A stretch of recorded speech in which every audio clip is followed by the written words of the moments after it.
Uric acid levels healthy fruit juices వల్ల పెరుగుతదా sir? Yeah! Urticaria allergy కాదా sir? కాదు. హెల్తీ ఫ్రూట్ జ్యూసెస్ ఆర్టికేరియా, దద్దుర్లు, యూరిక్ యాసిడ్ లెవెల్స్ పెరగడం, gout, non alcoholic fatty liver disease ఇవన్నీ పెంచుతాయా? యెస్. ఎలాగా? Very simple. ఇవెళ్ళి లివర్‌లో ఫ్రక్టోజ్‌ని పెంచుతుంది. ఫ్రక్టోజ్ ఓవర్‌లోడ్ అయింది. ఫ్రక్టోజ్ ఓవర్‌లోడ్ అయితే లివర్ పని ఎక్కువైపోయింది. లివర్ ఎనర్జీ ఏంటి? ఏటీపీ డ్రైన్ అయిపోయింది. ఏటీపీ క్రాష్ అయింది. ఏఎంపీ డిఎమైనేస్ పాత్వే ద్వారా యూరిక్ యాసిడ్ వేస్ట్‌ని క్రియేట్ చేస్తుంది. రోజు మార్నింగ్ లేచాక హెల్తీ అనుకొని హెల్తీ ఫ్రూట్ జ్యూసెస్ తాగేయడం వల్ల మన చేతులారా మన లివర్‌ని యూరిక్ యాసిడ్ ఫ్యాక్టరీగా మారుస్తున్నాం. చాలా డాక్టర్స్ చాలామంది ఏమనుకుంటారంటే నాన్ వెజ్ తినడం వల్ల యూరిక్ యాసిడ్ లెవెల్స్ పెరిగిపోతున్నాయని నాన్ వెజ్ ఆపేస్తారు.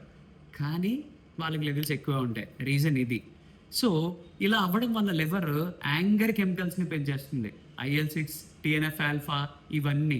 సో మన యూరిక్ యాసిడ్ లెవెల్స్ లివరే పెంచేస్తే యాంగర్ కెమికల్స్ ద్వారా మన బాడీలో హిస్టమిన్ చేంజెస్ వచ్చి మన బాడీ యాంగర్‌లోకి వెళ్ళిపోతుంది.